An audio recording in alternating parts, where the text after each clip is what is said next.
अस्सलाम वालेकुम दोस्तों, मैं हारिस अज़मी प्रोफेशनल एस्ट्रोलॉजर और आपको ये खबर देने लगा हूँ कि 11 सितंबर को मरकरी रेट्रोग्रेड हो जाएगा 2022 में।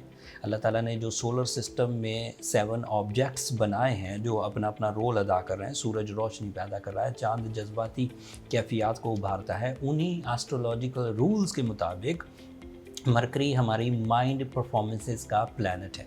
जब वो रेट्रोग्रेड होगा तो हमारी कम्युनिकेशन स्किल्स में हेजिटेशंस आएंगी, हमारा पब्लिक इमेज डाउन हो सकता है। हर किसी स्टार पर इसका डिफरेंट असर होगा, किसी की पर्सनालिटी डिक्रीज़ हो सकती है, किसी की क्रिएटिव स्किल्स डिक्रीज़ हो सकती हैं, किसी की एजुकेशनल एक्टिविटीज़ स्लो डाउन हो सकती हैं, किसी के लिए ये रोमांस को स्लो डाउन कर सकता है, किसी के लिए ये मल्टीटास्किंग को स्लो डाउन कर सकता है। इन सब चीज़ों के बारे में राय मैंने वीकली वीडियो में दी है, आप उसे एक नज़र ज़रूर देख लीजिएगा।